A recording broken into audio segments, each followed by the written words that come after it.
Compare decimals only when they refer to the same whole. Watch the scene carefully. Out here in the decimal depth channel, a heron named Wren moves through the water, reading the physical landscape. Along the reeds and stones, specific depths are carved into the environment as decimal numbers, marking the way forward.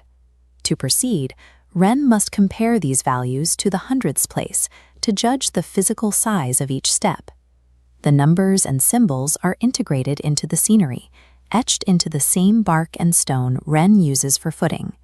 Decoding these labels is a physical necessity. The relationships in the notation describe the actual structure of the channel.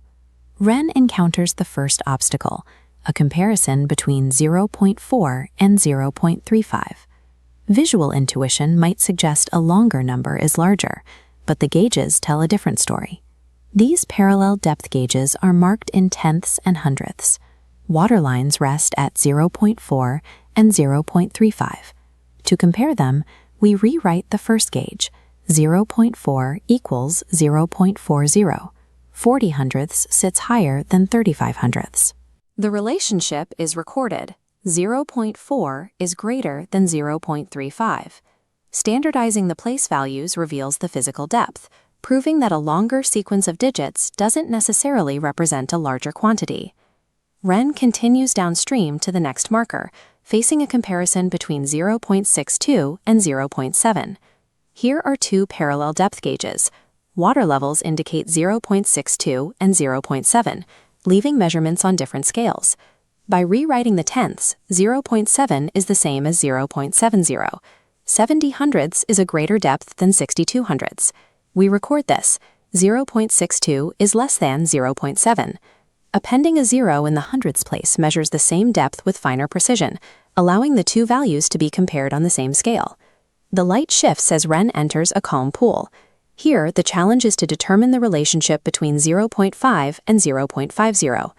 On these aligned gauges, markings for 0.5 and 0.50 hit the exact same horizontal waterline. 0.5 represents exactly 5 tenths. Since 5 tenths is equivalent to 50 hundredths, both represent the same volume. The environment reflects this.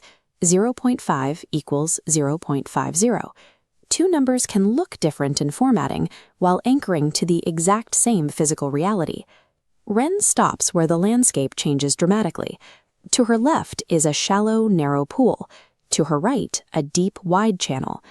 This diagram shows a 0.3 mark on both bodies of water, but they don't seem to indicate the same depth.